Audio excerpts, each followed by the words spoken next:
Welcome to the WRAL Daily Download. I'm Jack Hagel. On Super Tuesday, the spotlight was on presidential hopefuls and North Carolina's gubernatorial race. But by the end of the night, it had turned to the biggest primary upset, the GOP primary for state superintendent. A relatively unknown homeschool mom had beaten the Republican incumbent in an effort to oversee the state's public schools. The upset underscored emerging themes in the politics of education. WRAL education insider Emily Walkenhorst has been covering the race, and she joins us now. Emily, good to see you. Glad to be here. Emily, going into Tuesday night, it seemed unlikely that we would be sitting here today talking about a shocker in the GOP race for state superintendent. Why is that? So first, we have kind of some obvious things that seem to be kind of generally accepted truth in politics, that there's a benefit to being the incumbent, and that the more money you raise, the bigger advantage you have. And we know that Catherine Truitt, the incumbent superintendent, vastly outraised Michelle Morrow, her challenger. She raised well over $300,000, and she didn't spend all of that. Perhaps she was looking ahead at a general election. Not everybody spends all of that money as soon as they get it. And Michelle Morrow had, less than $50,000, if I recall correctly. So, there's really a huge difference in fundraising. And Truitt also had the backing of a lot of politicians, even very conservative politicians, state legislators and congressmen. And, just seemed to know a lot of people, be well received by the General Assembly. And there wasn't necessarily an expectation that there was a widespread. We knew that there were people who didn't love her, but we didn't know necessarily how widespread that was, if you're not involved in these campaigns. Now, she also has a pretty lengthy resume in education compared to her competitor, Michelle Morrow, right? Right. So Truitt has been a teacher. She's been a turnaround coach. She was an education policy advisor for Pat McCrory when he was governor. And she also spent some time at working in higher education as well. And what about Michelle Morrow? So Michelle Morrow doesn't have as much background. Her background is actually in nursing. That's what she got her degree in. She spent many years as a nurse. Her background in education is really more that she's been a homeschool teacher. Her children have been homeschooled. She's lived in North Carolina a few times, graduated college at UNC. But for the past 10 years of living in North Carolina, her children have never attended public schools. They've been homeschooled for the most part. She has taken an interest in the topic of education over the last few years, has gone to school board meetings. She ran for Wake County School Board in 2022. She lost that election to a Democrat. And so that's kind of her history of education in North Carolina. So you have someone who is not a career educator, who doesn't have any experience as a parent of a North Carolina public school student, someone who didn't raise nearly as much money as her competitor, and still managed to win. How did she do it?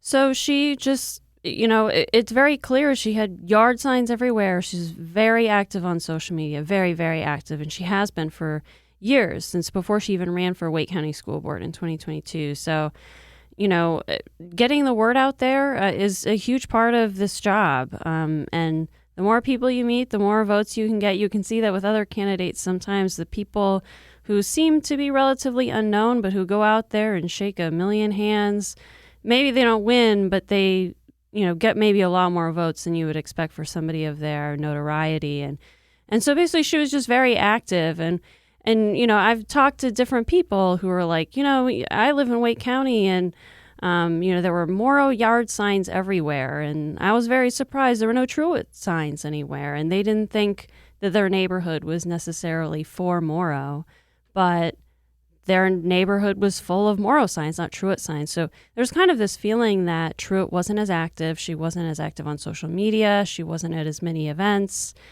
They weren't spending all the money they had. They could have maybe bought more yard signs, if you think that is going to be a real winner for you. So there's just kind of this perception that Morrow really out-campaigns Truitt. That's what we've heard from different people. And, and one thing to remember is Morrow, she's been running for over a year for this position, and she's taken time off of her work to do this. So she's spending all day, most days out there campaigning. And Truitt has she's been working during that time, and that can be a little bit of a disadvantage, but it's there are ways to make up for that. And not just working, doing the job that she's also trying to be reelected to. Did that hurt her here?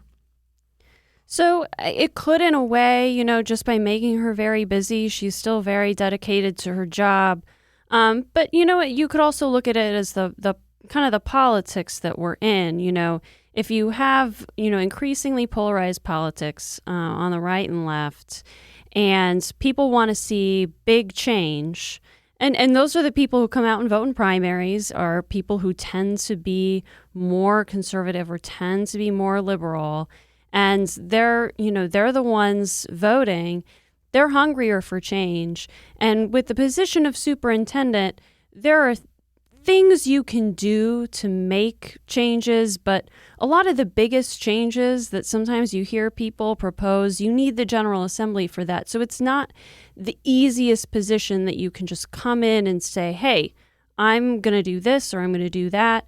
And, so I think there was a hunger for big change and maybe a disagreement about whether Truitt was doing enough to make some of the changes that more conservative voters wanted. You report that this upset sort of underscores some of those emerging themes in the politics of education. What is the change that those conservative voters are looking for? So some things that Morrow really emphasized that she's certainly not the first person to say them. You hear them as emerging political issues across the country. She says she wants to end training on diversity, equity, and inclusion that's given to teachers. Things like that. She says schools are indoctrination centers and there are too many teachers talking about their politics or bringing politics into school assignments. And she says she wants to get rid of all of that.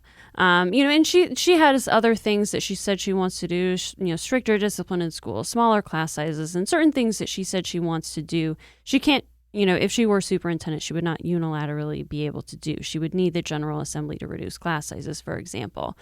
But there are people, there's an audience for, ending diversity, equity, and inclusion efforts. And certainly we've seen in other states where they've actually done that. The governor, somebody has said, we're not going to do this in state government anymore. And, that's one of the things that Morrow is campaigning on. Let's take a quick break. When we come back, we'll hear more about Michelle Morrow and her Democratic opponent, Mo Green. Stick around.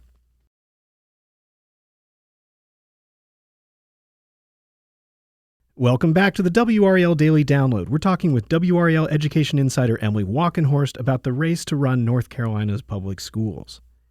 Emily, state lawmakers have been pretty active in education policy in the past year. They've passed some fairly controversial laws. How does the state superintendent figure into all that?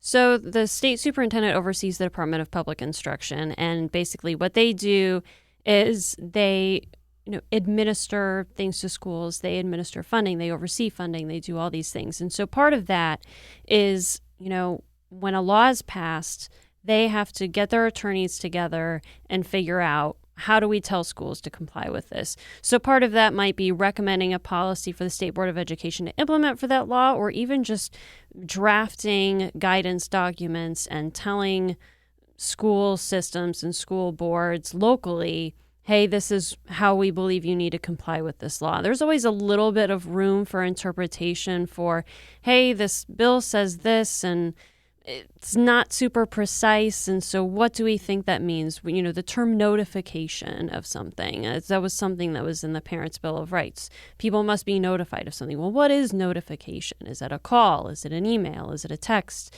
And so, the State Board of Education, the state superintendent, they don't have the power to change the law, but they have kind of the power to craft interpretations or methods, just kind of more the practical matters of on the ground what something is going to look like. Now, Truitt, in carrying out her job, sort of found herself as a target due in part to how she's implemented those laws, right?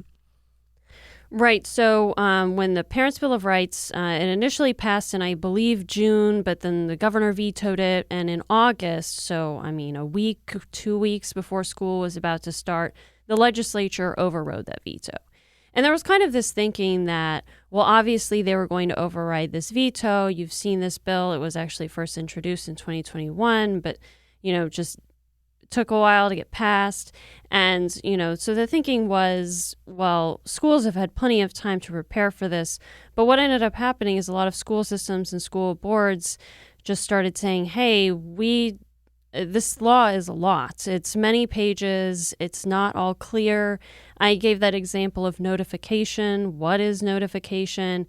There were a lot of questions out there. And I think to an extent, maybe they were waiting for guidance from the Department of Public Instruction. But the Department of Public Instruction only provided guidance on some of that.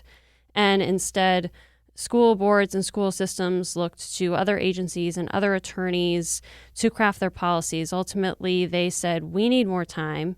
They told that to DPI. They said, we need more time to implement this. We're supposed to implement it by September. We're not ready to do that. Can we have until January? And Truitt basically said, okay. And she went to lawmakers and she said, they need until January. None of them are ready to pass any policies. We did actually see Charlotte-Mecklenburg schools pass some policies very early on, back in August, and there were a lot of accusations that they were misinterpreting the law. They weren't waiting for guidance. They were passing things as they thought they needed to. There was a lot of controversy, and so basically the state legislature, who's, supermajority Republican, put that in their budget, and they said compliance is the first Monday, the first day of school in January. They gave everybody time to pass these policies, but a lot of very conservative voters, and this was something that Morrow attacked Truitt on, was she should have been better prepared for this. They should have had this policy out sooner, but and now it's March 2024. It's the law. Have we heard from Truitt since the election? She hasn't said much. I know I'm assuming other news outlets requested an interview. We went to DPI, and we were told no interviews. But she did post on Facebook. She said, this isn't the result I wanted. I've always cared so much about changing the lives of kids and, improving education for them. She's proud of the work she's done, but obviously disappointed with the result. Now, in November, Morrow will face Democrat Mo Green. He's a longtime school system administrator. Who is he, and what does he make of all this? So Mo Green, he's Maurice Green, but he goes by Mo. He is a retired former superintendent of Guilford County Schools. He directed the Z. Smith Reynolds Foundation up until last year, before he retired from that as well. He has been a school system administrator in Charlotte-Mecklenburg schools as well. His background is actually in law, and he was an attorney advising the Charlotte-Mecklenburg School Board. And that was kind of how he got his start into education. So that's his background. He really sees himself as somebody who, in all his years in education now, really understands education. He says Guilford County Schools has made, big improvements over the years he's really proud of. But I talked to him after the election, and I asked him, what are you going to campaign on for the next 8 months? What do you think of your opponent? And he really doesn't want to talk about Morrow. He says he looks forward to engaging with her, in the coming months, and I'm sure there will be plenty of that. But he didn't want to weigh in on whether he was excited to face her or, scared to face her, whatever. He just said, I don't really want to talk about my opponent. I want to talk about, the issues in my campaign. And what are those issues? So he talks a lot about academics plus character being, so he really wants the best academics for North Carolina. And he also wants to teach kids about character, more soft skills. And that can include, just behavioral things, but also just, safe learning environments. I mean, there's a lot that goes into, he's not just interested in test scores or soft skills, but he's also talked about school safety and many other things. Now, Morrow's win was part of a broader push to the right by Republicans on primary night. How could that factor into the general election? when it comes to the superintendent position, there's not really polling on it. So you kind of just look at other races to see what the mood is. And, so I think people are kind of looking at that right now. Maybe more conservative people will show up because they love Mark Robinson, want to vote for Mark Robinson. Well, maybe that has a benefit down the ballot for other people who are Republicans. And then there are other people who think, well, look at Pennsylvania. And, a very conservative person ran for governor a couple years ago, and more moderate people ended up turning out for the Democrat instead. So, I guess we'll see. Going to be a very interesting 8 months. Thanks, Emily. Glad to be here.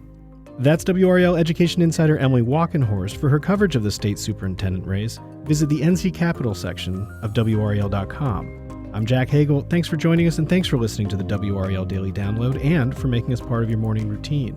Another great way to get WRAL news is the Morning Briefing newsletter. It's a daily email with Triangle news, events, and headlines to help you get ready for the day. Sign up at WRAL.com/newsletter.